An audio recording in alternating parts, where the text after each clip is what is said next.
Thank you. Hello, everyone.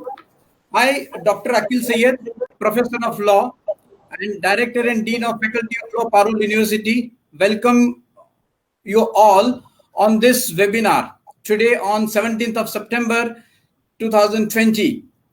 This is the tradition of Parul Institute of Law and Faculty of Law that we do have a series of webinars. One series we do have on law for everyone, in which we usually invite the senior designated lawyers. And this is another series of webinar in which the title is Contemporary Judicial Process in India, and in which we invite the retired judges from the Supreme Courts and the High Courts. Some of the sitting judges are also have attended the webinar.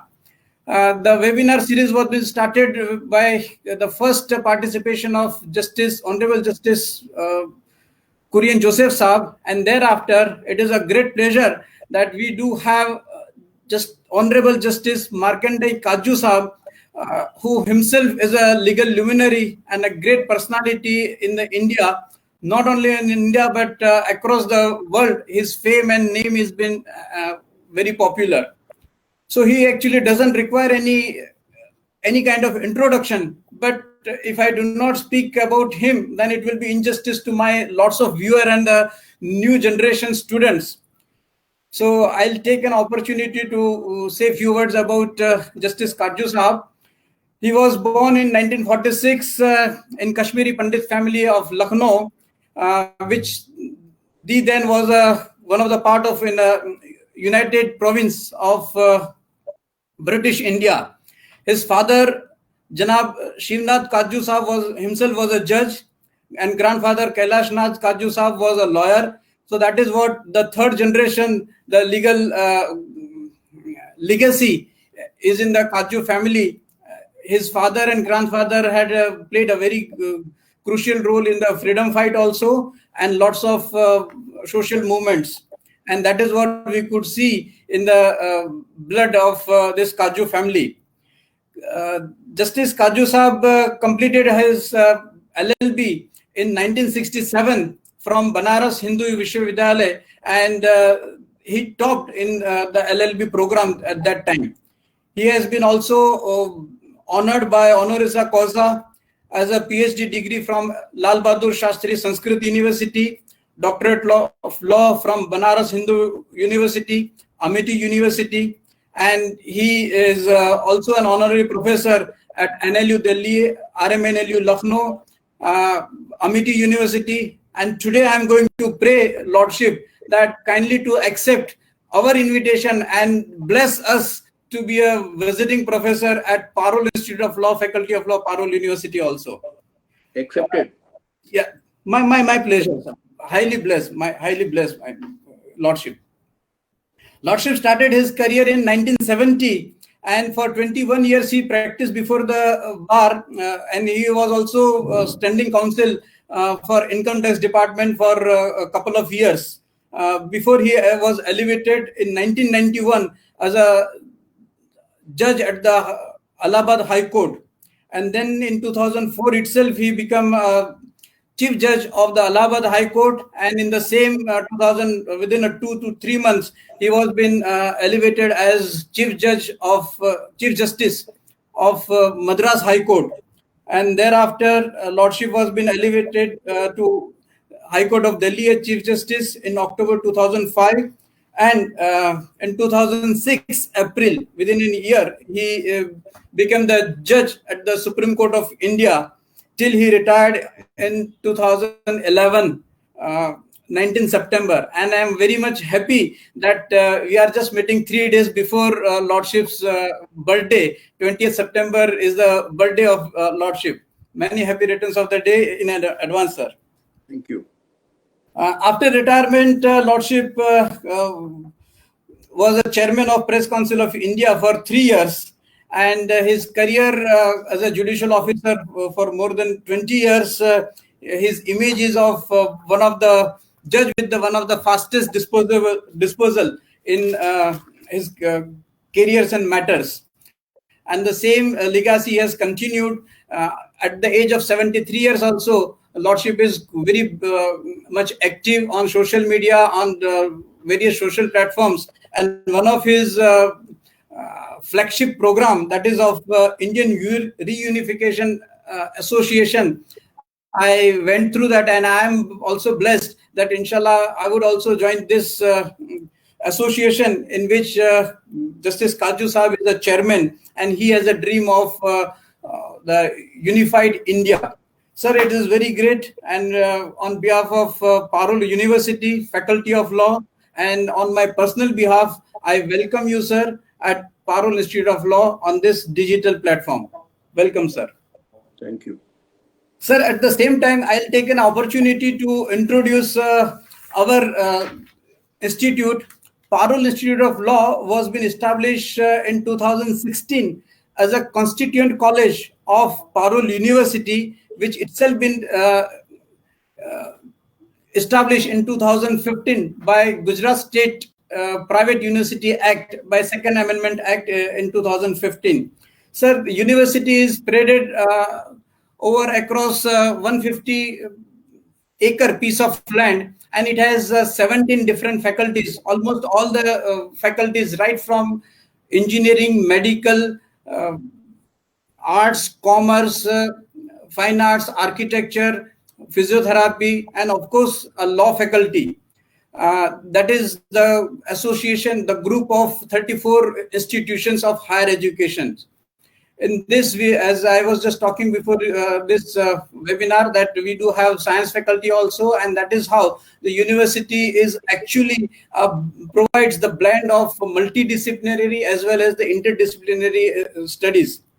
If I talk about Faculty of Law, so Faculty of Law has various programs. We do offer BA LLB, BCom LLB, and BBA LLB 5 years integrated program. Over and above 3 years LLB unitary program. Sir, we also do offer LLM, 1 year LLM program as per UGC regulation 2013. And today, in the state of Gujarat, Parul University is the only university which offers the maximum research at LLM.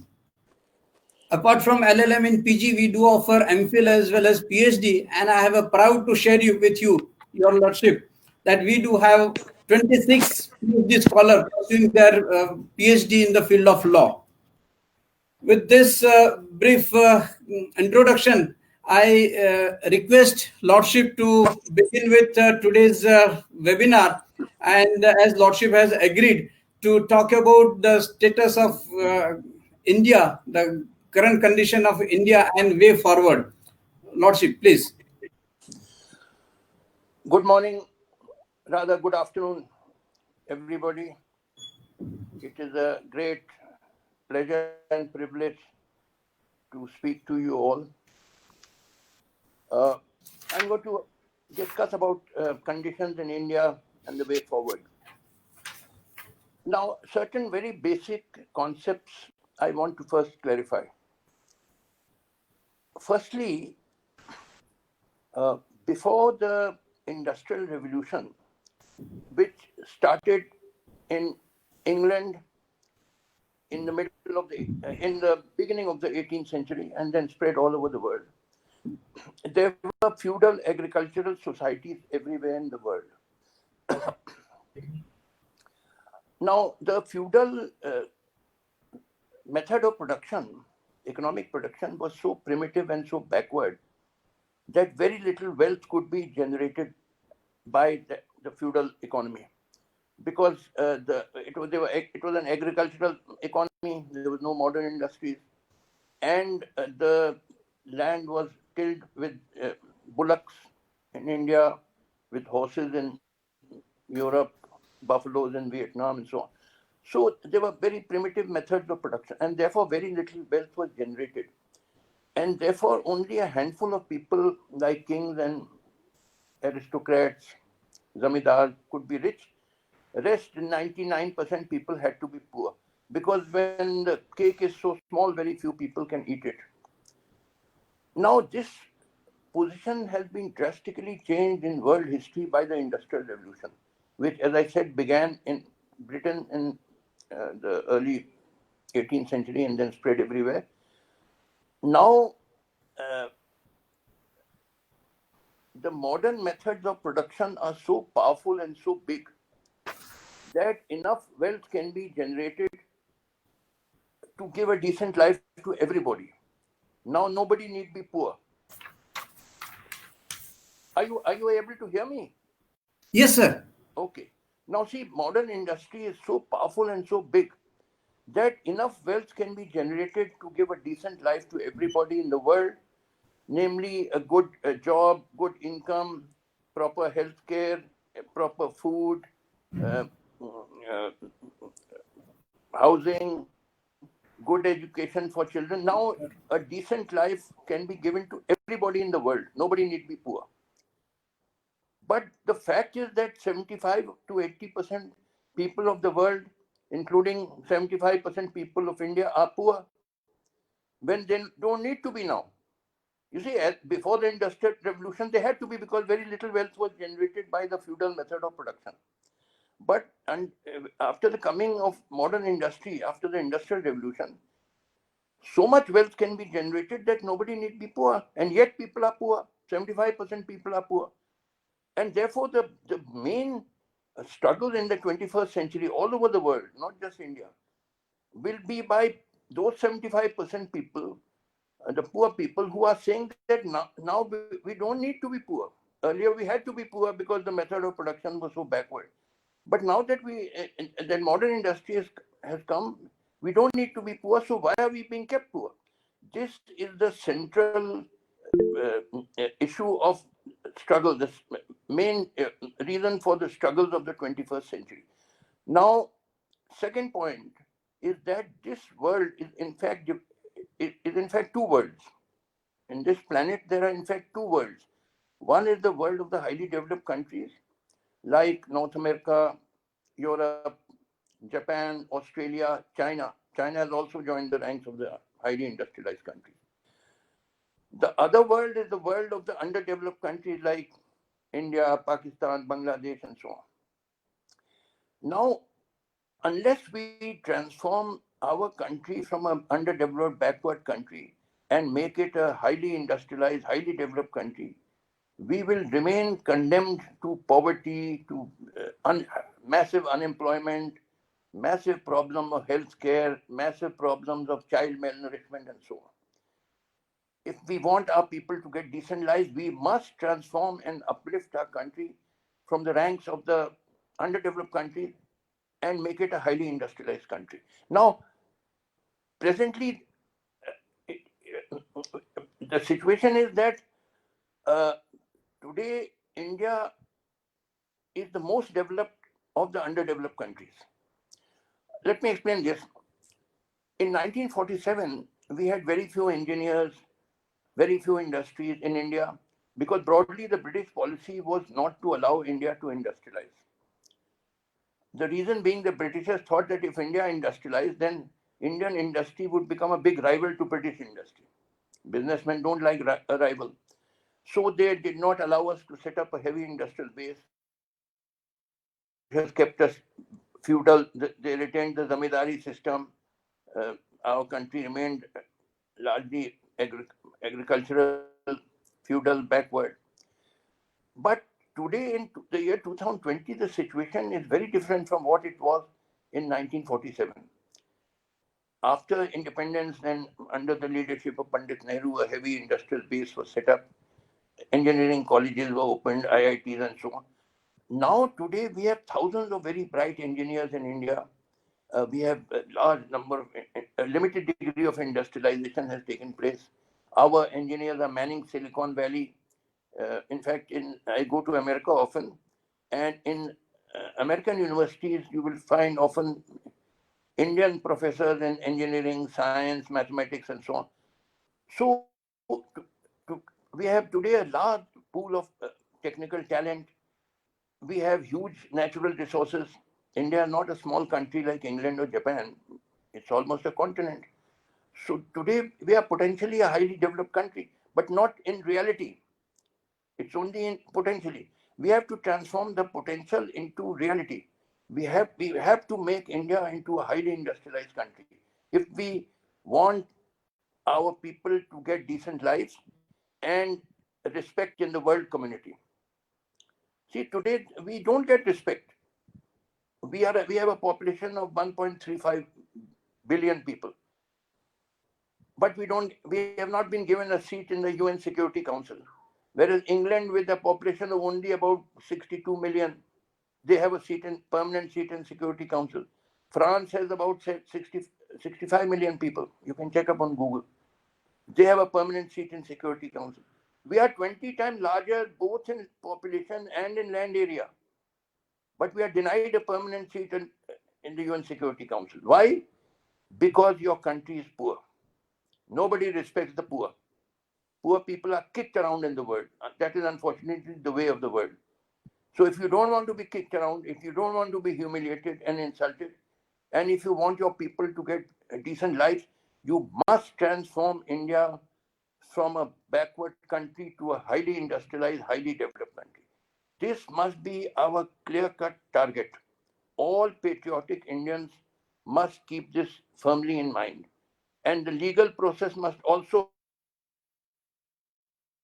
that means that can be done by attacking feudalism, backwardness, feudal practices and all. That's why in many of my judgment, I gave very strong judgments against feudal practices like honor killing or dowry deaths and so on. You see, I'm not a blank supporter of abolition of death penalty. Normally, I don't want death penalty, but in certain circumstances, I want it. That is those cases where feudal violence has been done, like honor killing, dowry death. This has to be stamped out, and for that you have to hang some people who commit such heinous feudal crimes, which are just a sign of the feudal mindsets.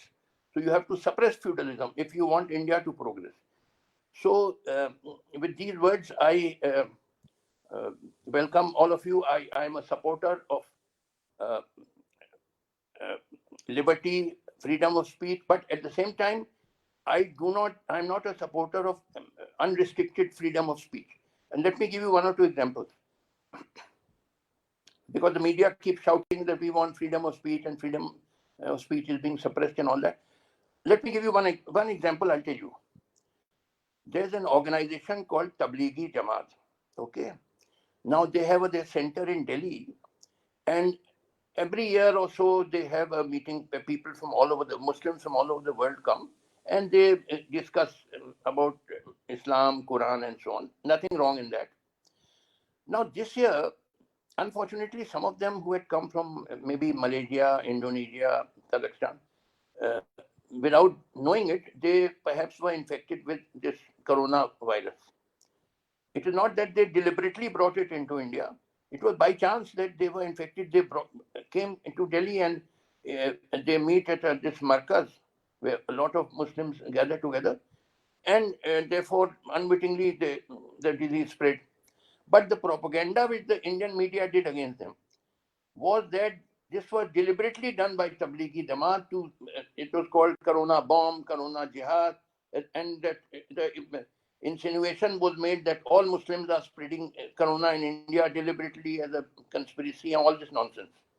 And the propaganda against this Tablighi Jamaat was that they beat the doctors, they spitted on the doctors, and they misbehaved with lady nurses. They defecated in the hospitals and threw urine bottles in the hospital wards and so on. Now, I made a lot of inquiries. I personally made a lot of inquiries. And I came to know that all these allegations against Tablighi Jamaat are totally false. And in fact, these Tablighi Jamaat people are men of very high character. They will never do things like this, like misbehaving before nurses or beating doctors or spitting or defecating. All false allegations were made against them. Now, will you allow such freedom? I have found by my personal inquiries that these Tablighi Jamaat people are men of high character. See, I am not a Muslim. I am technically a Hindu, and actually I'm an atheist. So it's not that I share their ideology. they are Muslim, they believe in Islamic ideology. Okay, I have no problem with that. Everybody is free to practice his religion and believe in whatever he wants to believe. But so far their personal conduct is concerned, I made thorough inquiries and I came to know that these are men of high character. They will never do things which were attributed to them, like beating doctors, spitting on doctors, misbehaving with nurses, defecating in the hospital ward. All false allegations were made against them. Now, should such freedom be allowed? Freedom to spread lies, freedom to spread communalism, freedom to vilify a particular religion? I'm not a supporter of absolute freedom. Yes, freedom to spread rational ideas and the truth I welcome, but I am against all kinds of freedom. This absolute freedom which the uh, many people demand, I'm not a supporter of that. So with these words, I invite questions. Whatever you want to ask me, you are most welcome. Thank you. Thank you, sir. Thank you very much, sir. Thanks for your very kind and precious opening remarks. One of my question, which I have received from the student, is related to this freedom of speech. So let me start from that question number 2, which I received from the student. That fine, we allow the freedom of speech, and of course in many of the your lordship judgment also, lordship has clarified the extent and exception also.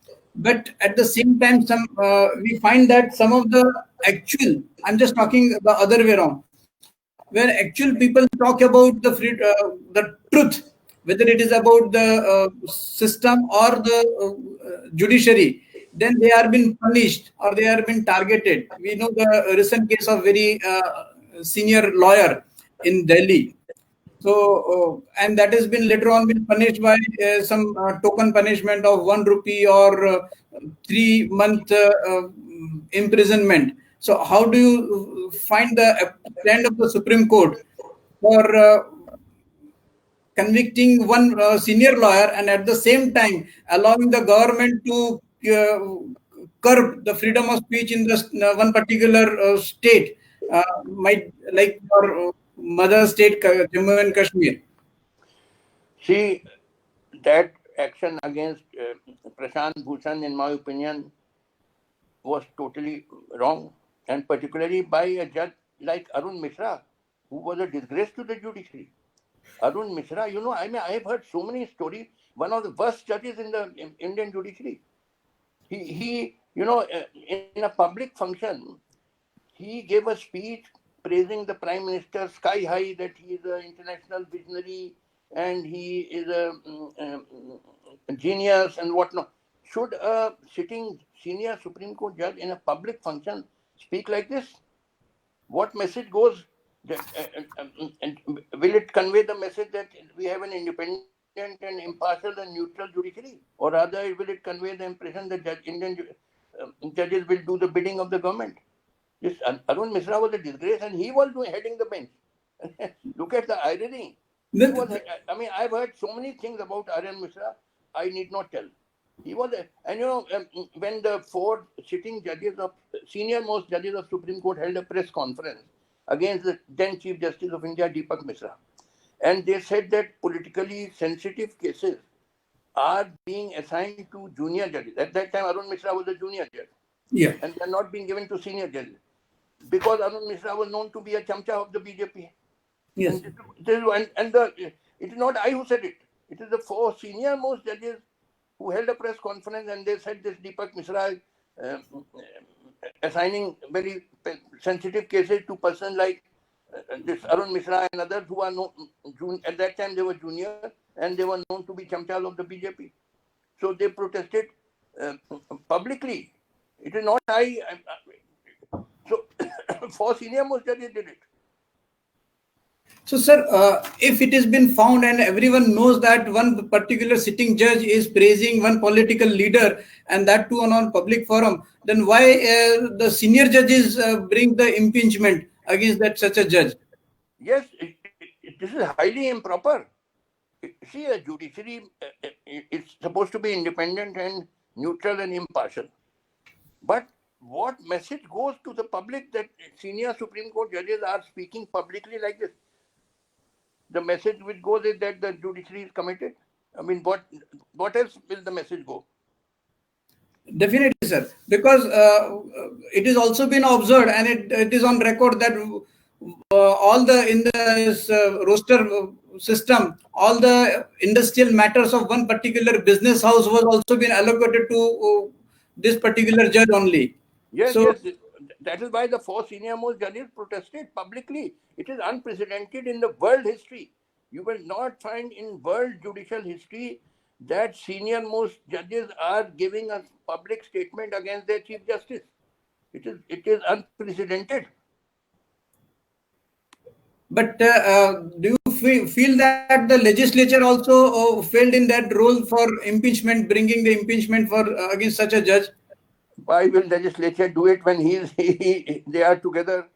They are both BJP. So why will BJP go against BJP? And so, shall we bring some, as you mentioned, that four senior judges of the Supreme Court also came to the public for this. So, what suggestion do you make for this roster system so that any of the Chief Justice, irrespective of any individual, whether Justice Deepak Mishra or Justice Bobde, it becomes a system rather than individual driven? Listen, on principle, it is the Chief Justice alone who allots the work to the various benches. But I'll tell you what I did when I went as Chief Justice of Madras High Court. Now I was a total newcomer. I have no idea about Madras High Court. I was my parent High Court was Allahabad High Court. When I went there, I requested the senior most judge at that time, who was Justice N. Dinakar. He was a chameleon. I spoke to him. I said, brother, I'm an outsider. I have no idea. You have practiced. You were a lawyer here. You were a judge here. May I request you? You please form benches. You prepare the roster. In case I have to say something once in a while, I will say. Otherwise, you please perform this function. I secretly told him this. And throughout my 1 year stay in Madras High Court as Chief Justice, all throughout the benches were being formed by Justice N. Dinakar. Although we never told it to anybody, the Registrar General would go to him and say that Chief Justice has requested your Lordship may create the benches. He was creating, because frankly, I didn't know who was an expert in tax side, who was an expert in criminal side. But because he had practiced in Madras High Court for maybe 20 years and he had been a judge for maybe 12 years or something, he knew Madras High Court in and out. And I must say to his credit that he did a good job. He did not let me down. He made very good benches. Once or twice I only interfered. For example, once I changed my own bench. And once I got complaints that the judge who was hearing bail matters is very stiff. He's rejecting almost every bail application. So many senior lawyers came to me, my lord, what will happen to us? I said, okay, tell me who should be there. Then they suggested some relatively liberal judge, and I changed that bench. Otherwise, I never interfered. Throughout my 1 year stay, benches were being formed by Justice N. Dinakar, who was the number 2 in seniority. So the point is that there's no problem. If you have no access to grind, if you have no biases, if you're not committed to anybody, you only want the institution to run properly, there should be no problem. The problem arises if the Chief Justice of India himself gets committed to the ruling party. Then it creates a problem. So that is why, instead of being individual driven, can't there be any amendment in the rules regulation of the Supreme Court so that instead of one person's decision, it becomes either the decision of the quorum, or it might be given to artificial intelligence, where whatever are the number of filings are been there, and those filings get allocated among the sitting judges. Listen, I think some petition had been once filed in the Supreme Court by Mr. Shanti Bhushan or Prashant Bhushan. Yes. that since there is collegium system for recommending name for appointment as judges, there should also be collegium system for allocation of benches. Yes, sir. I believe there was some petition, but I think it was dismissed. Yeah, it was business. But don't you think that it should be some, or if not the individual or the collegium, then let it be technology driven. Whatever are the number of applications are been filed, automatically it goes to the whomsoever the judge has the next turn or the less amount of the load. Yes, and various systems can be thought of. We need not go into all this. But Okay. one thing I want to tell you, see, every institution is really the human personnel who are manning that institution. Right. For example, if you have a high court, Yes, sir. and there's a beautiful curtains and beautiful gardens, beautiful furniture, but the judges inside the high court are taking bribes, then it is no high court. It may have a beautiful garden, beautiful furniture, beautiful curtains and all that, but it is all empty. But so it all depends on who are the judges, humans who are manning that institution. They must be first-class people. Chief Justice must be a first-class person. See, every institution, must depend on the head of the institution. If you have a school in which the new principal comes who is very good, you will see gradually the school will start improving. Even if it was in a bad shape, within a few years it will become a good school. But if a bad principal comes, then gradually a good school will also become a bad school. So much depends on the head of the institution. We are going purely by seniority. The Chief Justice is made by seniority. And in fact, I had once written an article that it should not be seniority. He should be a first-class person, because the senior most may not be an appropriate person. Right. You are going just by seniority. And in fact, Shanti Bhushan, who was the top lawyer in Supreme Court and former law minister, he filed an affidavit, I think in 2010, that half of the previous 16 Chief Justices of India were corrupt. Yes, sir. Shanti Bhushan filed the affidavit because you appoint them only by seniority, even if it's corrupt. That's wrong. You must get the best person. Some method should be devised to appoint the best person as the Chief Justice of India. Yes, sir. So I'll just take that one quote which you mentioned about the manning the institution. And as your lordship has kindly agreed, I invite you at the destination of Parul University, and my lordship will see the actual visualization of your word which you just mentioned, manning the institution. Of course, we do have a very green, lush environment, and the whole of the aesthetic environment of the university. At the same time, it has been led by a very young and dynamic president, Dr. Devanshu Patel, by which the university has grown horizontally and vertically in a very small period of time. Okay. And this I do not say only being head of the institute of myself as a Parul Institute of Law, but you will find that because I have read lordship's one article on Teachers' Day, and lordship has talked about the quality of teacher in the contemporary time. So yeah, so as a teacher we read that, and I had in my staff meeting we just discussed about the content also, that lordship desires this type of qualities in a good teacher. So now we are very much blessed that your lordship is there as a visiting professor of Parul University. We will continuously keep on learning.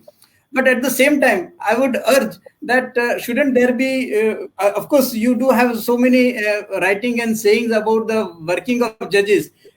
Lordship just mentioned that some liberal judge, that is what the advocate or the bar also always request, that if it is a bail matter, sometimes they say the client also that no, we do have a good case, but we will not file before this particular judge because he is very hard and will not grant the bail.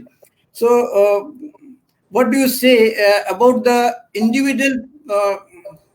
individualism of the judge in his statement or in his order? You see, you can't have all judges of the same type, because all of us are human beings and all of us have our own philosophies, our own way of looking at things. I was a lawyer for 20 years. I faced judges who were liberal, who were tough. And if I had a petition where I thought I will not get a favorable order from Judge A, who's sitting on that particular bench, I would withhold that petition, wait for the benches to change, and then file it. See, all this goes on. There's nothing wrong in that. As long as, see, you may genuinely have a particular view. Many judges I know who were very tough, but I respected them because I know they were not dishonest.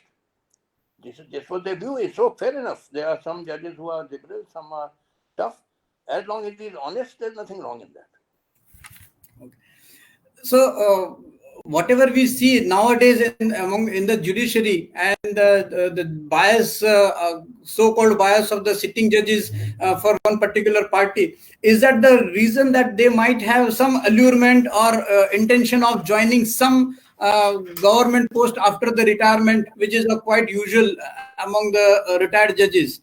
Yes, it happened. What happened with Gogoi? He was made a Rajya Sabha member shortly after his retirement. And the Yes. fellow was doing the bidding of the government. Everybody knows he had become a chamcha of the government. Yes, sir. He was a shameful person, a sexual pervert. He sat on the bench regarding that sexual case. He himself presided over the bench. Sir, how could it be? But How could it be? Isn't it the violation of principle of natural justice? This is what my first year student asked me. Absolutely. But he's a shameless man. He has no shame. But he was Chief Justice of India. He sat on the bench. Although he said that I'm not going to sign the order and all. Why did you then sit on the bench at all? Utterly shameless man, but he became Chief Justice of India. So this is an unfortunate thing. What can I say? So when we do have such thing on record that some of the judges do have such prejudiced mind and they do have some I would not say ulterior motive, but some other calculations for their post-retirement assignments. So if such judges or any of such judge, when made any pronouncement of the judgment, how much would be the credibility or the reliability of that judgment to carry the precedence? You are right. See, I am not saying that every judge who gets a post-retirement appointment was dishonest.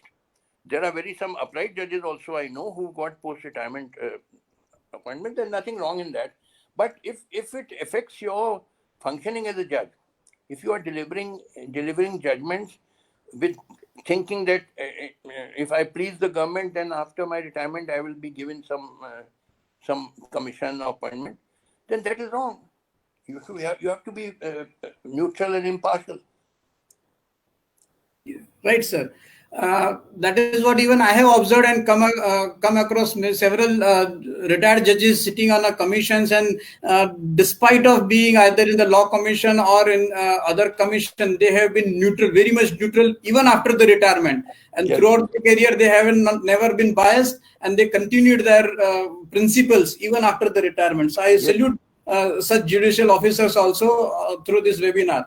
But at the same time, when we do not doubt about the integrity of the judge, but when we see the judgments like land dispute of Ayodhya, and finally the verdict comes that because of the faith of the large number of people, this is what is to be decided. So how far Ayodhya verdict was the most shameful verdict of the Supreme Court after the ADM Jabalpur judgment of 1986. Most shameful judgment, at least in the... Just a second. Yeah. Hello? Hello? At least in the ADM and Jabalpur case, there was one brave dissent of Justice H.R. Khanna. Here, there was not even a single dissent. And just see, on the one hand, in the judgment, they say that it was a crime to have demolished that masjid. At the same time, they have handed over for building a Hindu temple. You please read 3 articles of mine, all published in the publication called thewire.in. Yes. One is called Ayodhya Verdict is based on a strange feat of logic. Got it? Yes, yes, sir. Ayodhya verdict is based on a strange feat of logic. Second article is all the times the Supreme Court turned a Nelson's eye to injustice. Yes, sir. And third article is the Supreme Court must resume its role of protector of Protecting the rights of the people. rights of the people. Please read these three articles. They specifically deal with this Ayodhya verdict. It was the most shameful verdict. Most shameful. I am very sorry to say that I have lost respect for these judges. I mean, then they will do the bidding of the government. What else was it? I mean, a building which was constructed 500 years ago as a mall, and it is demolished in December 92. And suddenly people start saying, oh, it was built on a... Lord Ram was born here at the exact spot where the masjid is situated. See, how can you say where Lord Ram was born 5,000 years ago? It's all nonsense. It's all politics just to get the votes. See, BJP had only 2 seats in the Lok Sabha in 1984. Because of this Ram Mandir agitation, from 2 seats, their strength has increased to 303. Mainly because of this Ram Mandir agitation, which is all politics. Yes. And they don't mind, generating hatred and all, as long as it gets them votes. So, Lordship, I have read all of your these 3 articles in The Wire because I usually follow your Twitter handle as well as your articles in The Week as well as in The Wire. But I would request to just elaborate your first article, Strange Feat of Logic, for the viewers, because lots of viewers are watching this. So if Lordship can maybe please to just elaborate a few things from that particular article. Basically, Supreme Court on the one hand says that it was a criminal offense to demolish that masjid. Yes, sir. So if it was a criminal offense, they should have ordered restoration. Yes, of course. Why did they order it that Hindu temple should be built on that spot? This is inconsistent. And that is what I've explained in detail in that article. Please read the article, it's all there. Sure, sir. Sure, sir. I have already read. I'll suggest all the viewers of this particular webinar to go through this article, because somewhere it sent the wrong message to the society also. And I have just overheard talking the other people in one of the public transport that this is very good judgment, and it for all this land mafia, that whatever the place you want, whether there is a slum or something, you just demolish and take the possession of that, and court is going to grant you, because whatever your criminal act is there, it will not be on record, and you can win the case, citing this precedent that this is what has earlier happened in the history of India. But no matter how much were the criminal ingredient involved in the action of some of the people, again they can get the possession of the same property despite of their criminal act. So really very pity. I don't understand that how such things are been accepted also. And he's got the reward. Gogoi has been rewarded by being made a Rajya Sabha member. Yes, sir. So, and I don't know how many or who would be benefited by all this controversy going on by suicide case of one of the actor, because he's committed a suicide. Say now it is also questionable whether it was suicide or a murder, but the man passed away in Mumbai, and then the investigation was been started, and again there was a role of a Supreme Court. We know that lots of cases are pending before the Honorable Supreme Court. However, Supreme Court picked up this considering a priority, and not only considered but also passed the verdict on that. So how do you see that selectively Supreme Court act very fast, and selectively when there is a matter of starting the judicial process in the lower judiciary, because one of the judge who met you, one of the lawyer who met you probably on 10th of September, personally from Delhi Bar, personally requested and vented out his all this issue that since lockdown, the lawyers do not have any case and they are just starving, and not only they but their family also. So for such matters, Supreme Court is not taking initiative. But for whenever the film industry is there, we find the Supreme Court very active into this. See, this is one of the grievances that Supreme Court took up Arnab Goswami's petition and disposed it very urgently. You know, Arnab Goswami, who runs Republic TV. But the cases of the Kashmiri political leaders who were arrested on 5th of August 2019, most of the habeas corpus petitions are still pending. Yes, sir. 1 year or more. Some people like Farooq Abdullah and Omar Abdullah have been released, but large number of them are still in jail or under house arrest. Now, habeas corpus is a matter which has to be disposed of very fast because it relates to individual liberty. See, in England, when a habeas corpus petition comes, then the British judge, he pushes all the other files on one side and says this has priority over every other case.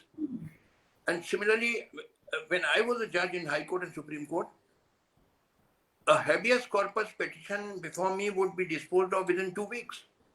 No habeas corpus petition remained pending for more than 2 weeks before me. I would give 1 week time for a counter affidavit, just 1 week, and list it after another 3 days, and maximum 2 weeks I would dispose it of.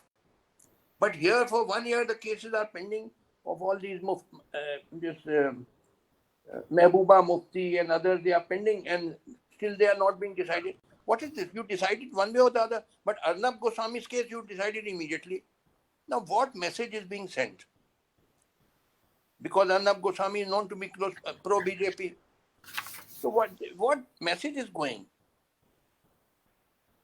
So where does this judiciary is going? Because I do have a copy of your article of Lordship. The Supreme Court must resume the role of protector of the rights of the people, in which Lordship has mentioned the case of Ghani versus Jones, 1970, when Lordship started his practice, and Lord Denning has observed a man's liberty of movement is regarded so highly by the laws of England that it is not to be hindered or prevented except on the surest ground. So this is what Lordship has mentioned, and also the Kashmiri leaders.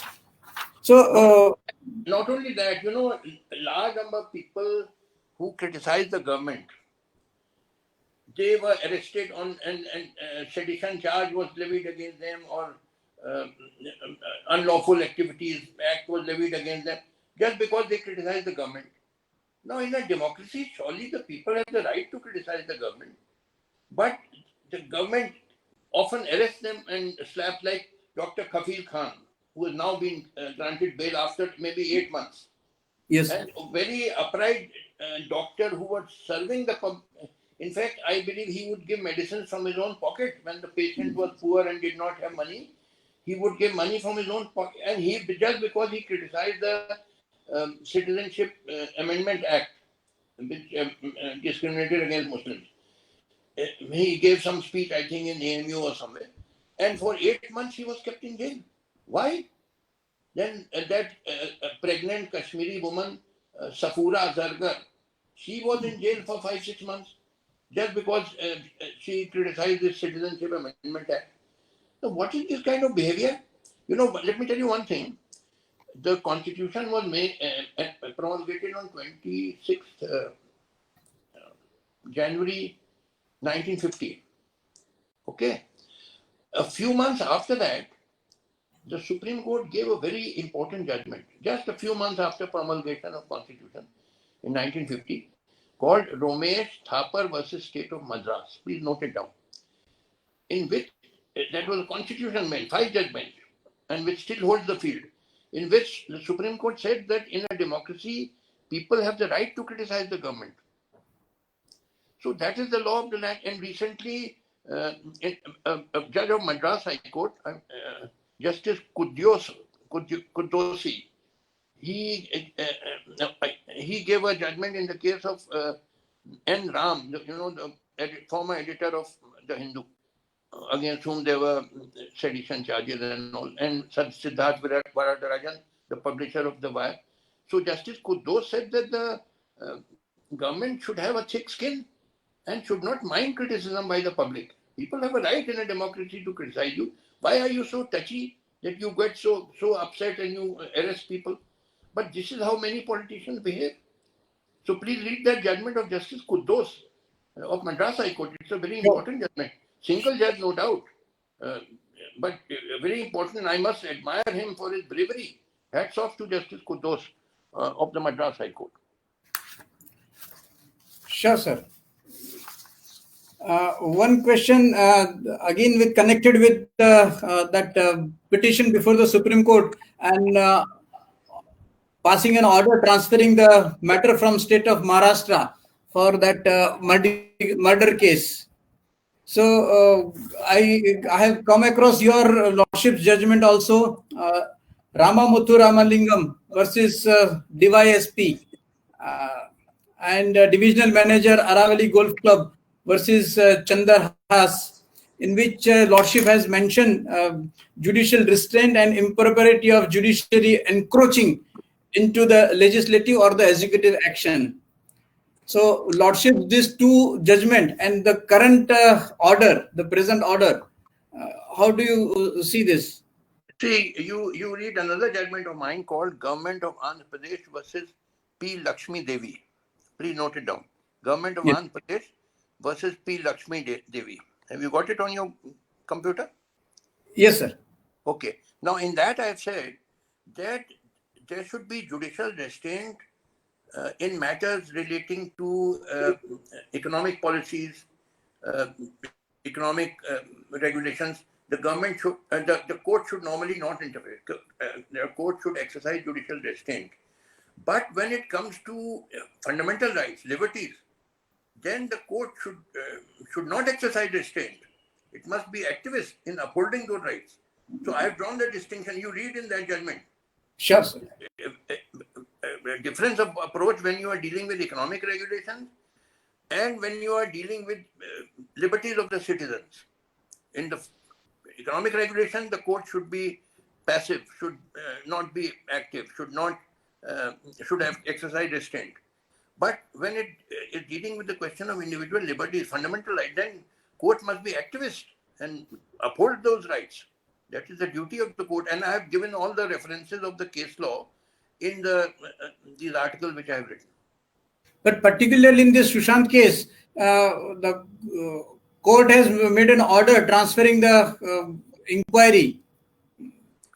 Listen, let me tell you one thing about this Sushant and I am fed up. The media is talking day and now. Just have you any idea? Tens of millions of people in India have lost their jobs. Lost their job, right. If not hundreds of millions. If you see the data which is now coming out, maybe hundreds of millions of people have lost their jobs, so, which means they are on the verge of starvation with their families. But all the media is interested in is Sushant and Riya and Kangana Ranaut. They are the only people who mattered, not the millions of people who have lost their jobs. I mean, does this show any sense of priority, some proportion in the media? You are playing up this one case as if the whole of India's destiny rests on that. And you are just, this is the mischief which much of our media does. They deliberately divert attention of the people from the real issues, which are poverty, unemployment, healthcare, malnourishment, towards non-issues like lives of film stars and cricket and petty politics, astrology. This is deliberately what much of our media does. So should the media be given freedom to do this? I'm not much of a supporter of media freedom, let me tell you, because media misuses the freedom to divert attention from the massive unemployment which has, after this lockdown, but even before the lockdown, the economy in India was sinking. As is evident from in the auto sector, there were almost 30-40% decline in sales. And after lockdown, it has gone even further down. The Indian economy, so many businesses have closed down. I meet many small and medium level businessmen in Delhi, where I live. And they told me that, sir, we are surviving on our savings. We have no work. Our businesses have closed down. Millions and tens of millions of people have lost their jobs. But these media people are not emphasizing on that. They are emphasizing on Kangana Ranaut and Riya Chakrabarti and Sushant, as if that is the central issue before the country. So, Lordship, I'll continue with my next question because it is connected. But would request your Lordship that you are not visible. Yeah. Now am I visible? Yeah. Yes, sir. Yes, please. So, as you correctly mentioned about lots of middlemen, middle businessmen, and daily earners. At the same time, as I mentioned earlier, also there are lots of lawyers. Even in the state of Gujarat, I come across and I have heard from their actual from themselves that they do not have a single case since last 4 to 5 months. So, how would they survive? That is the question. Same in Delhi. Many Delhi lawyers came and met me. They told me the same thing, that they have no work and they are on the verge of starvation. And not only the lawyers and their families, but the law clerks. The lawyers have law. They are also on, because when there are no cases, the clerks also earn nothing. It's a terrible situation prevailing. So, and at the same time, like Bar Council of India just allows the lawyers to go for any other profession for 5 to 6 months. So, how do you see the stand of Bar Council allowing the lawyers who have been enrolled to that institution, allowing them and escaping from their own responsibility, asking them go and on your bread and butter from some other profession? Which other? Do you want lawyers to become tillers of the land, to drive bullock carts? What are the lawyers to do? They don't have any engineering. They are not engineers. They are not medical doctors. What other profession are they to do? But Bar Council allows that. That is what is the question, isn't it? The mockery, allowing. Yes, I agree with you. It is a mockery. Yeah. Because what can they are only, see, it is the age of specialization. You lawyers are trained in law. You are not trained in engineering or in medicine. So to say that you take any profession, so which profession? He's only trained to do the legal profession. Yeah. At the most, he can do typing, but that is also not there nowadays. See, this is all humbug which they are talking. It is all nonsense. And so they do not start the lower judiciary, the tehsil and the district judiciary. But at the same time, they ask the student to appear for NEET examination and attend the school. Now the guideline has been issued that the institution can start with the PG program also. So at one stand, they are much bothered and worried about the health of the lawyers and the lower judicial officers, but at the same time they don't apply this yardstick for the students who are to appear in any of the NEET exam. See, I agree with you, but I told you, let me tell you, these are what you are mentioning. These are very incidental and minor issues. The main issue, please understand this very clearly. Unless there is rapid industrialization and a massive industry is built up in India, and India is transformed to a highly industrialized country, you will continue having massive problems of unemployment and poverty and lack of healthcare and so on. So we have to transform India to a highly industrialized country. That alone is the solution to our problem. Because once we have a highly industrialized country, when we rapidly industrialize, millions of jobs will be created, then the unemployment problem will be resolved. Until then, what are the people to do?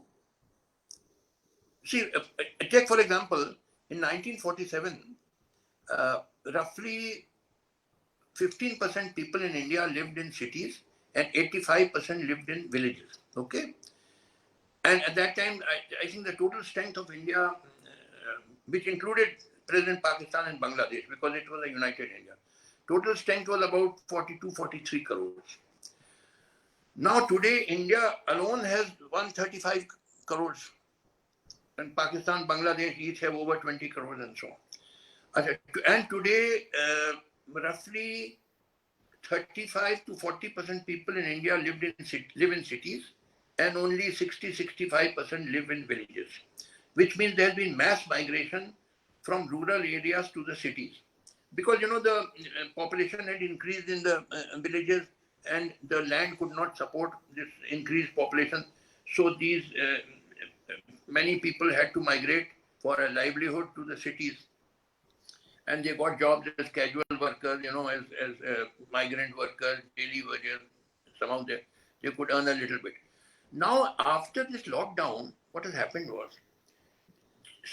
this lockdown which started from 24th March when the Prime Minister made his announcement. These people who are living in cities, these migrant workers, daily workers, suddenly they lost their livelihood. And they were told, you go back to the villages from where you came. Many of them were sent to the villages. But the point is, what do they do in their villages? There's no work for them. See, at least in the cities, they were earning a little bit and sending to their families in the villages.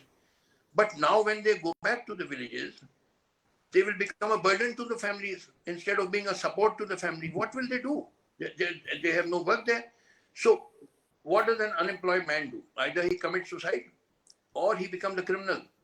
So crime is bound to increase. Within a few months, I tell you, there will be large-scale civil unrest in India. Because people you have sent them back to the villages, but there's no work for them, no jobs for them.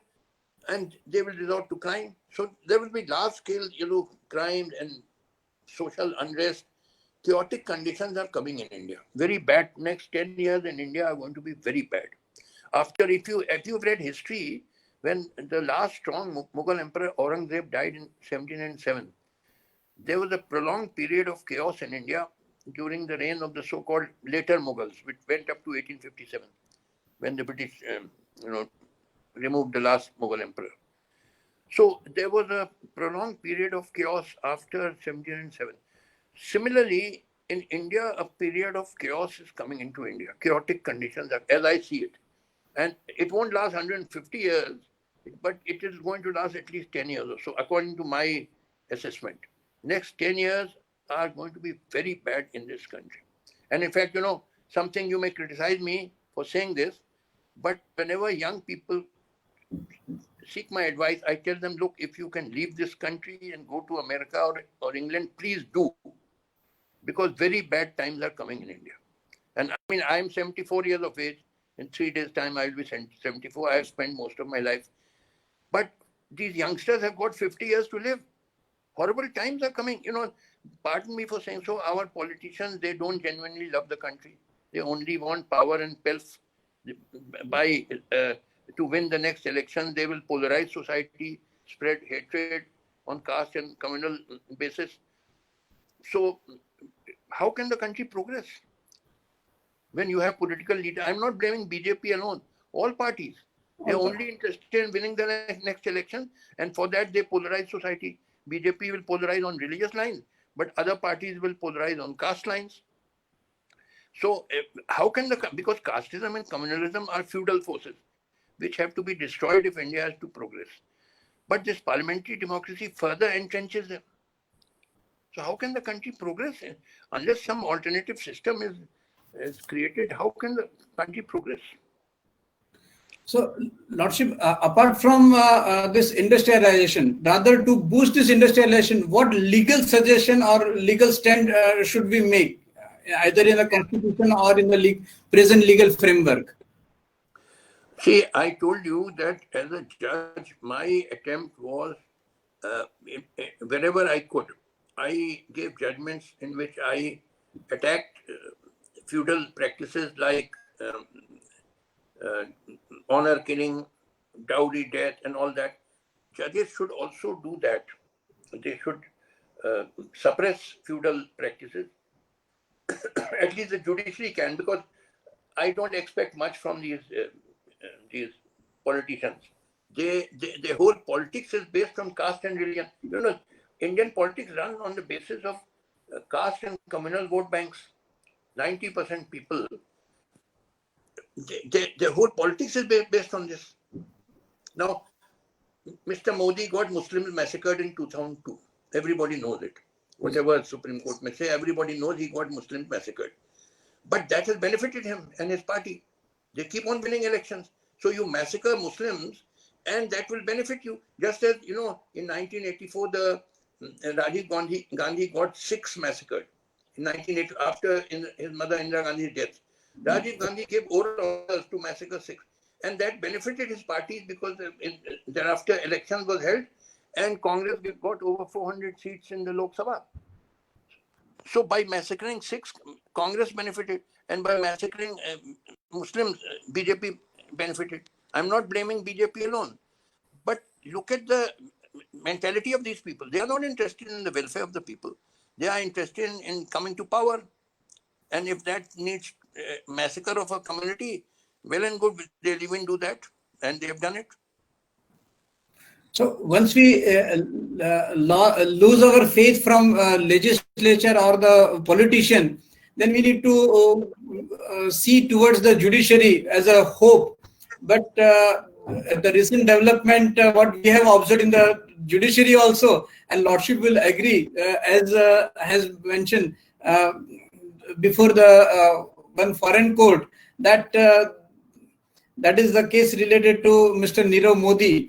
That how do you see that from this judiciary we do expect some revolution so that the political mischief might be little bit curbed and social cohesion could be established?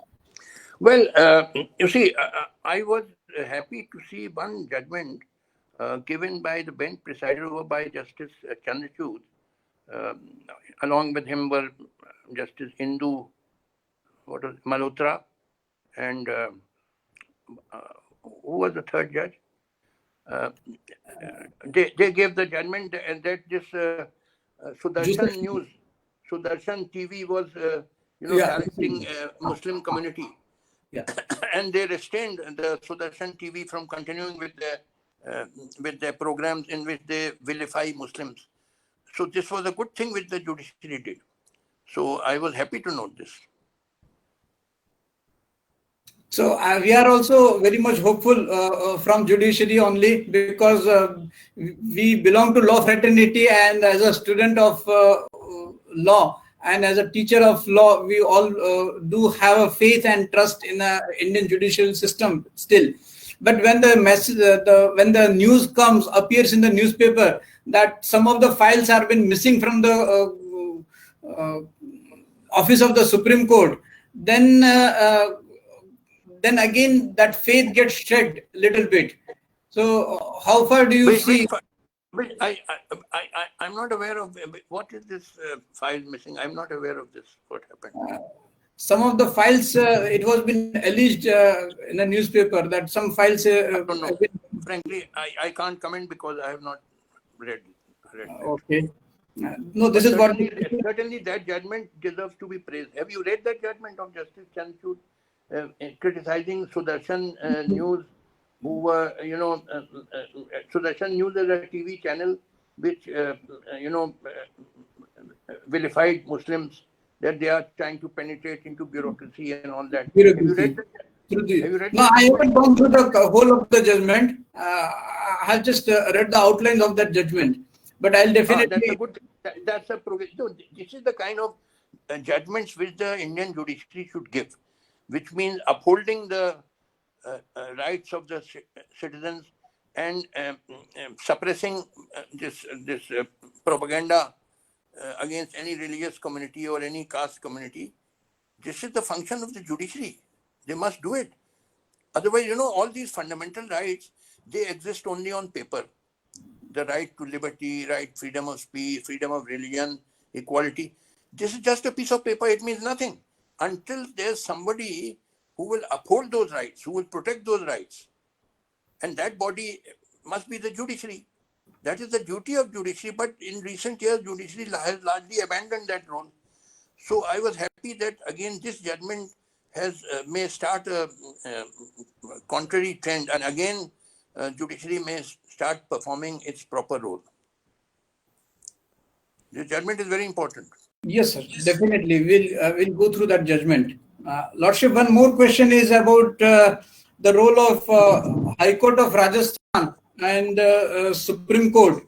That is about the horse trading, which was been attempted. Rather, the attempt got failed in the state of Rajasthan, and the fight between two political party.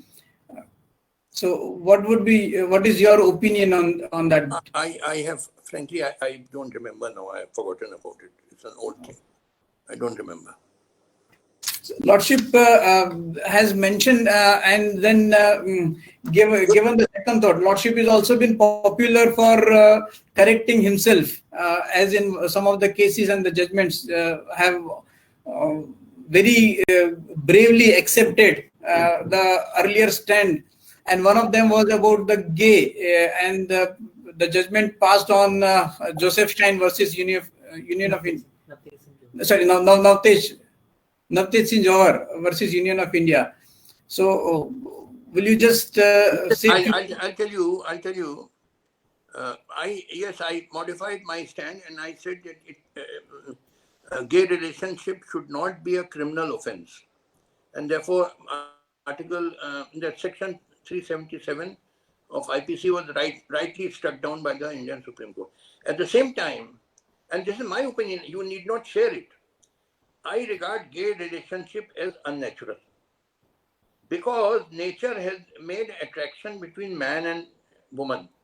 It is a natural attraction so that the species may continue. You know, there's a powerful force on nature that we individuals will all die. Like you will die, I will die, we will all die. But the human race must continue. And for that, sex between man and woman is essential, because then only the children will be born. If there's sex between man and man, children will not be born. If there's sex between woman and woman, children will not be born. So natural is for sex between men and women so that the human race is continued. And in fact, I referred. See, people misunderstand me, but in any case, I am entitled to my opinion. Definitely. You hold your own opinion in a democracy. Definitely. So when I say, look, this is my opinion that this gay relationship is unnatural, people start attacking me. It's people who think they are too modern. I can tell you, I am 100 times more modern than these people.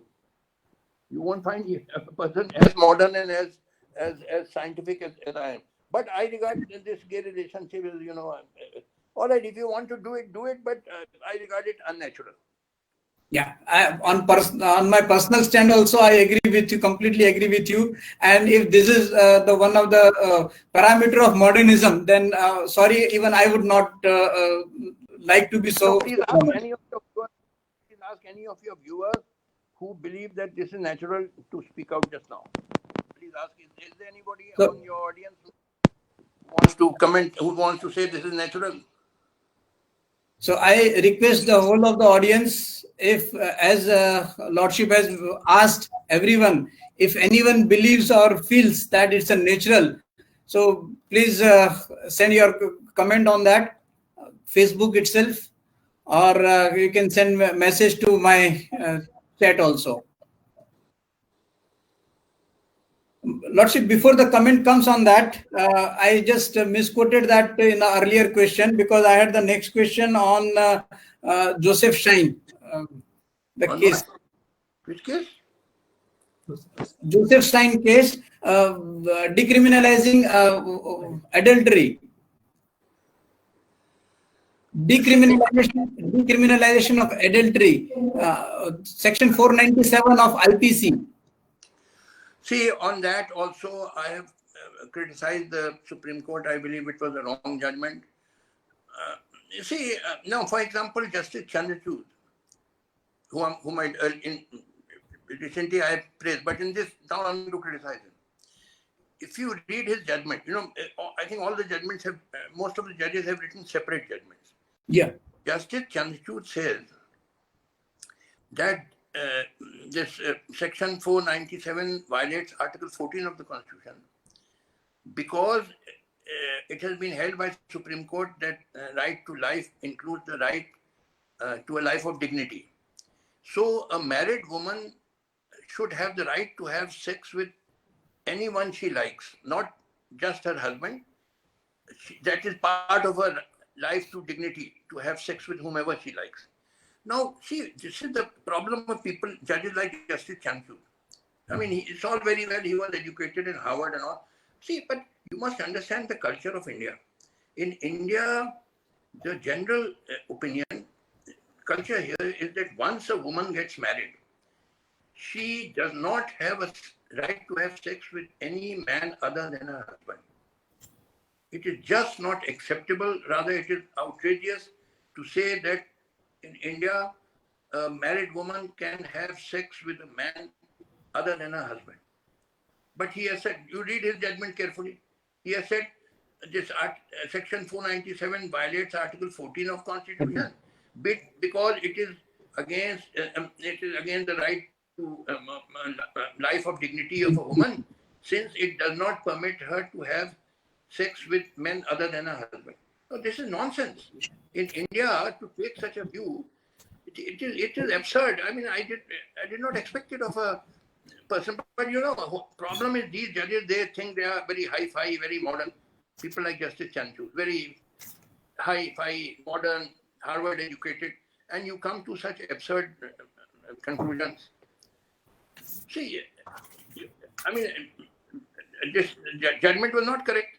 There must be restraint. You know, Section 497 just says that you can't have, a married woman can't have, sex with, a man cannot have sex with a married woman. This is our culture. You know, you have to take a balanced view when you educate. You can't take a hi-fi view as if you are living in America. In America, such a view may be possible, but not in India.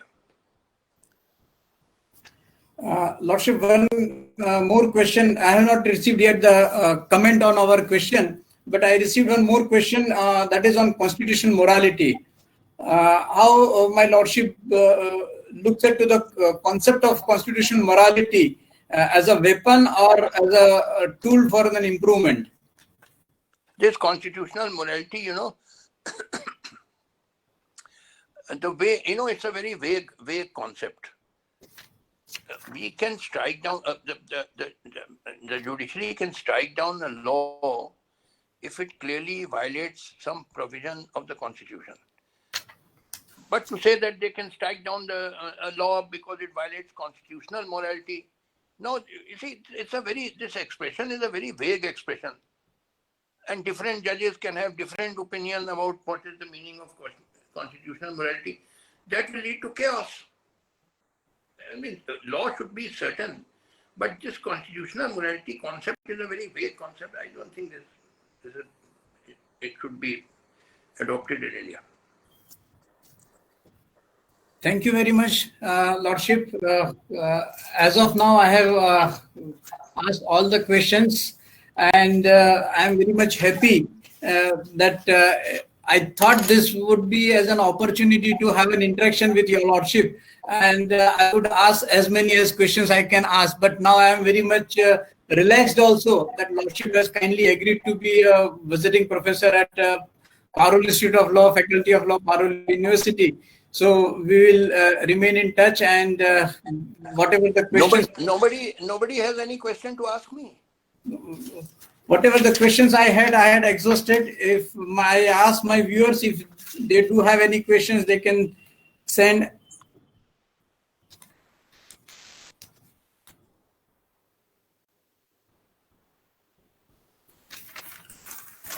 I find very much similar questions again that someone has asked about Justice Gogoi question about the presiding the inquiry against himself.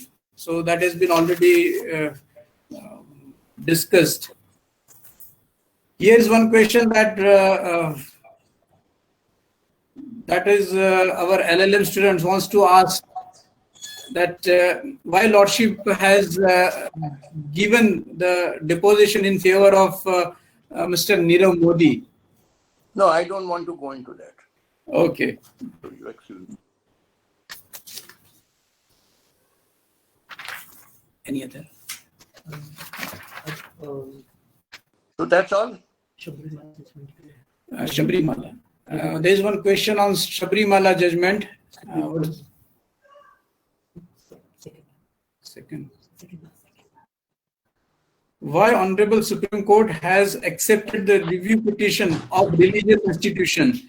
Is there any political pressure on Supreme Court because there should be error in previous verdict, or there should be discovery of new fact according to Order 47 and Rule 1, but both conditions are not fulfilled with the reference to Shabrimala verdict?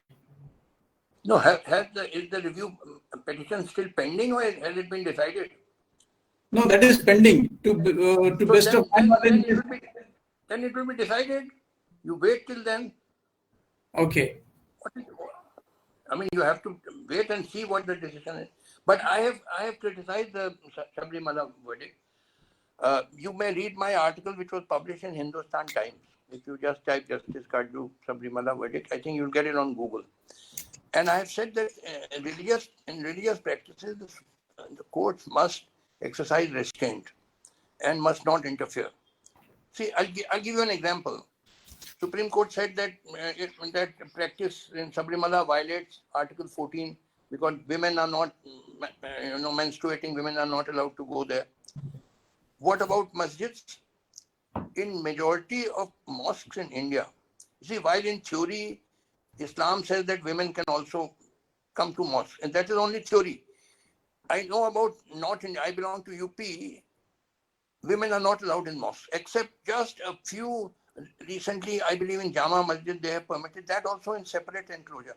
Otherwise, women are not allowed in mosques, they have to pray at home. Then will the Supreme Court pass an order that women must also be allowed in mosques? Will there not be chaos? You see, different religions have and different temples have different practices. See, in Shabrimala, there is a deity called, what's his name? Lord, I'm forgetting his name. What is the name of that deity who presides over Shabrimala? What's his name? You can see on Google. Hello? Yes. What is the name? What is the name of the deity? Indu Malhotra, Justice Indu Malhotra. No, not the judge. I'm asking the deity, the God who presides over Shabrimala. अरे भाई एक minute में देखो यार. Ayyappa, correct. Ayyappa. Ayyappa. Now it is believed he's a bachelor. उसके followers हैं, they are called Ayyappans. They wear black clothes. I don't know whether you've seen. I've seen a lot in Hyderabad. Lot of followers. They wear black clothes and for 40 days they do fast and all, and then they set out on a pilgrimage to the Shabrimala temple. I've been to Shabrimala many times myself. So it is believed Lord Ayyappa is a bachelor and he does not like menstruating women. ये belief है. देखिए, religion is a matter of faith, not of reason. इसमें reason मत apply करिए. अब जैसे to give you an example, in Srinagar, Kashmir, there is a shrine called Hazrat Bal Shrine, in which it is said there is a hair of the Prophet. Yeah. Now, you cannot ask the question that whether it is actually the hair of the Prophet. The only question you can ask is that do people who come there believe it is the hair of the Prophet? And the answer is yes, they believe it. Then that's the end of the matter. So उसमें आप नहीं पूछ सकते क्या proof है कि profit Mohammad का hair है. ये सब आप नहीं, झगड़ा हो जाएगा. वहाँ पे चित्रकूट में, आई एम फ्रॉम इलाहाबाद, तो उसके करीब 100 miles west of Allahabad is a place called Chitrakoot. तो चित्रकूट में कहते हैं lord Ram stayed for 10 years or 12 years during his exile in Chitrakoot. वहाँ पे सीता की रसोई है. कहते हैं सीता जी वहाँ खाना पकाती थी लॉर्ड राम और लक्ष्मण के लिए. अब can you ask the question कि क्या प्रूफ है? अरे people believe it, that is the end of the matter. You can't say what is the proof कि सीता जी यहाँ खाना पकाती थी लॉर्ड राम को, और whether Sita ji even existed. ये सवाल, religion is not a matter of reason, it is a matter of faith. अभी अयप्पन जो है, फॉलोअर्स ऑफ लॉर्ड अयप्पा, उनका फेथ है कि Lord Ayyappa is a bachelor, he does not like menstruating women. अब ये देखिए ये रिलीजन ऐसी चीज है, इसमें court should not interfere, otherwise all kind of complication will arise. इसमें this is a field where, and that is why I have praised the judgment of Justice Indu Malhotra who gave a dissenting judgment, and I agree with her. Her judgment was the only correct judgment, and the other 4 judges were wrong. आप समझे ना? तो Yes. ये see what they decide in the review. Sir, this is a question from again one of the student who raises the question actually to me and to all the teachers, that sir, you teach us that the 3 branches of Indian system, that executive, judiciary, and the legislature, are independent. So what is the opinion of your lordship in this current scenario? Are these 3 really independent? Well, in theory they should be, but in practice you see what they have practically surrendered to the political executive. This is the reality. Yes. What is the Ayodhya verdict? And जैसे Justice Muralidhar, judge of Madras High Court, he was hearing a case when he was judge of Delhi High Court.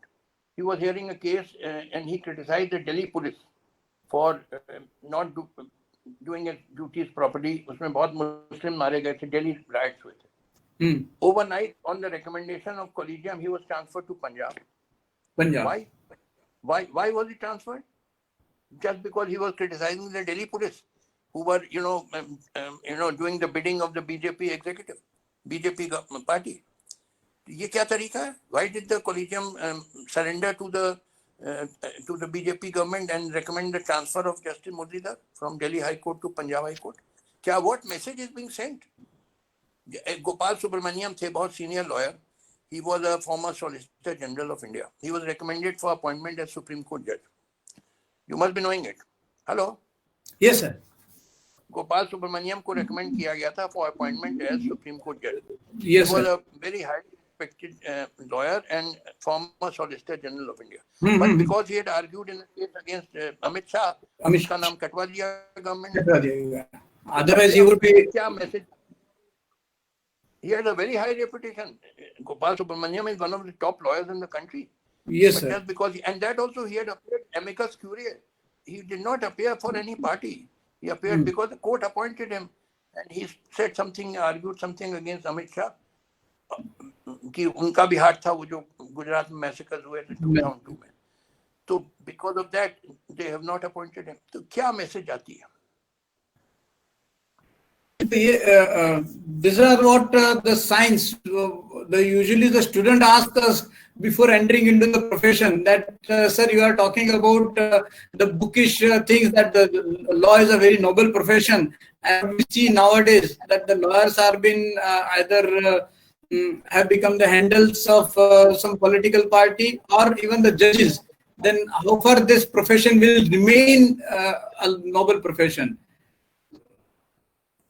अब क्या बताएं, ये तो not just about law, but पूरा country का बुरा हाल है. Everybody is suffering. It's not just lawyers, but everybody is suffering. But one thing I want to tell you on a slightly different note, our legal education system in India is very defective. One major defect which I want to tell you. See, we teach in our law college only theoretical principles, not the practical side of law. So, because we have followed the British system, whereas America में जो law पढ़ाते हैं, you see, in America their law degree is called JD, Juris Doctor, 4-year course होता है, और उसमें वो practical side of law भी पढ़ाते हैं. So when the student completes his 4-year degree, he is fit to start practicing immediately. Whereas our lawyers, you get your 5-year law course, you get your LLB degree, but you know nothing. You have not been taught any practical side of law. अब देखिए, जैसे हम अभी I am going to test you. आप professor है ना? जी साहब. Professor, अच्छा हम आपको अभी टेस्ट कर लेंगे. हाँ जी सर. ये बताइए,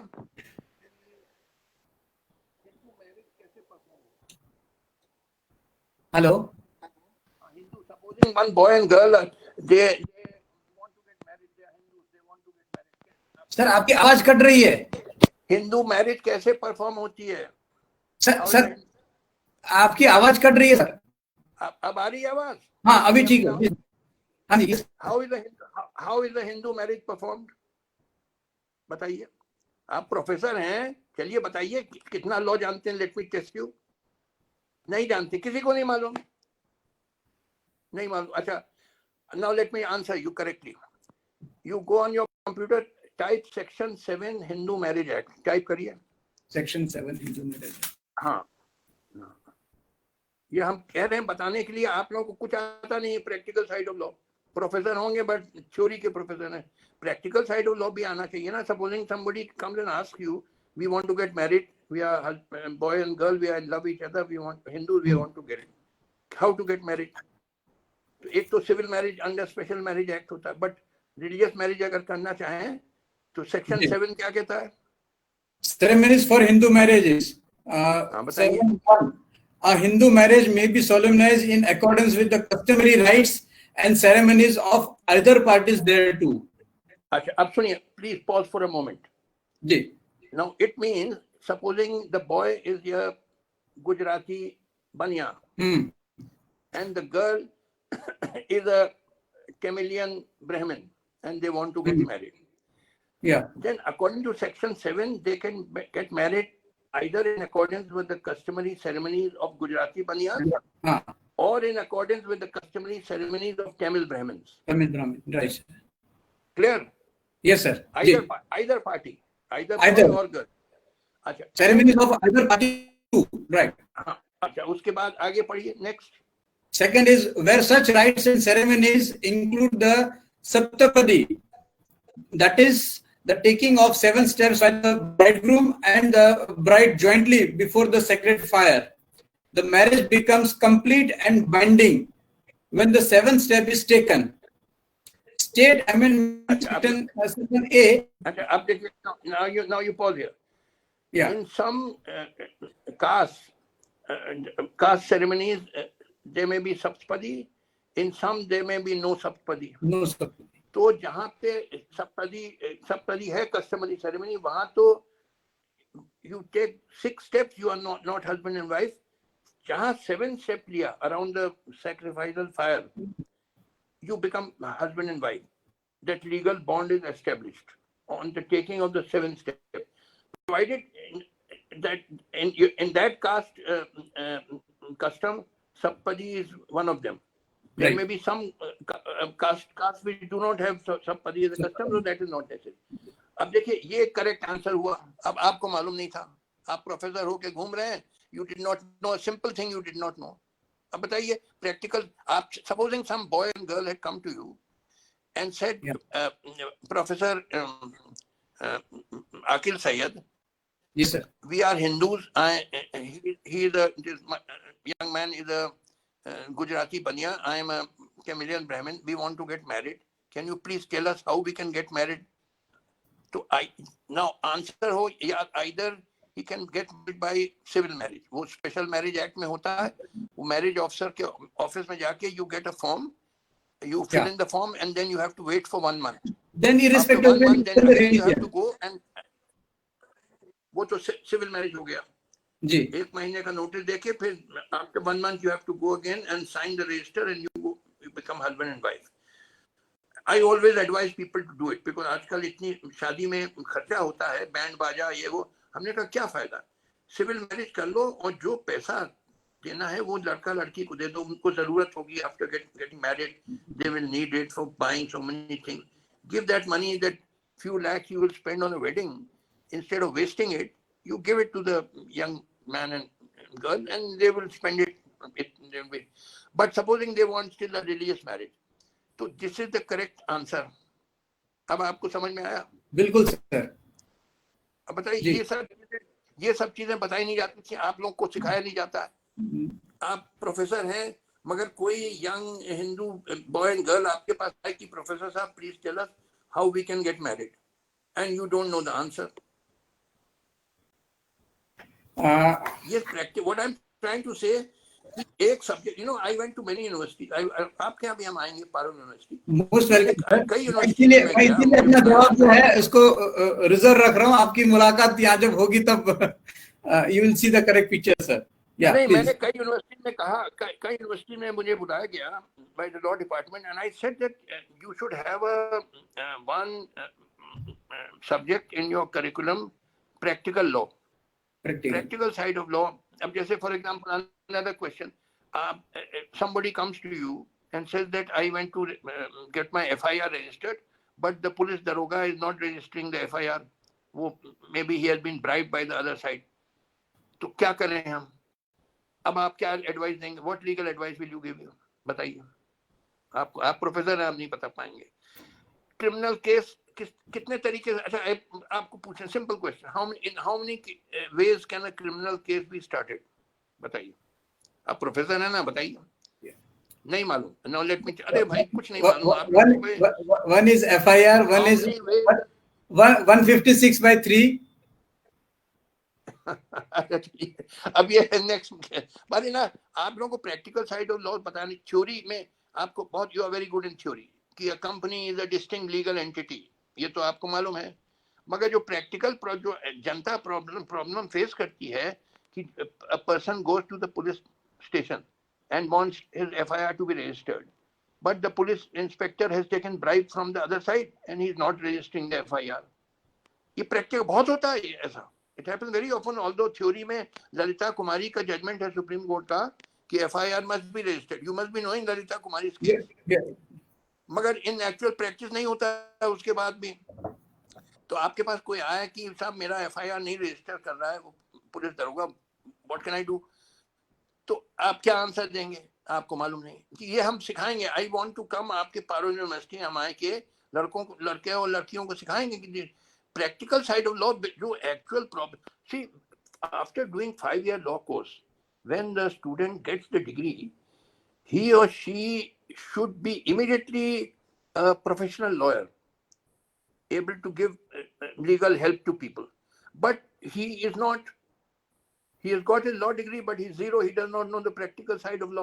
फिर he has to join some senior, और उसके साल 3-4 साल सीनियर के अंडर वर्क करो, तब जाके प्रैक्टिकल लॉ सीखो। तो actually that law course is not of 5 years, it is of 8 or 9 years. 5 years in the law college and 3-4 years in the senior chamber. तो 8-9 साल लगता है लॉ सीखने में, जबकि वही 5 years में प्रैक्टिकल साइड ऑफ लॉ भी सिखा देना चाहिए। No, it should not require another 3 or 4 years. So that is a great defect in your legal system. मैंने कई यूनिवर्सिटीज में कहा ये कि एक सब्जेक्ट आप प्रैक्टिकल लॉ रखिए। बोले साहब what can we do? It is only the Bar Council of India which can change the syllabus. Then I went to the then chairman of Bar Council of India. I told him कि देखिए ये defect है बहुत legal, Indian legal system में कि boy or girl who comes out of law college with a law degree knows nothing about the practical side of law. He's totally zero. He's at sea, and then he has to join some senior chamber, और 3-4 साल बिताओ तब जाके practical side of law सीखोगे, क्योंकि law college में सिर्फ theory सिखाया जाता है like in England. तो इस पे कंसिडर करिए आप लोग। Sure sir. Any other question? So we have exhausted with almost all the questions, sir. बाकी जो है repetition है. So on behalf of Parul University, Faculty of Law, and on my personal behalf, I extend my high gratitude towards your good self, and thank you very much.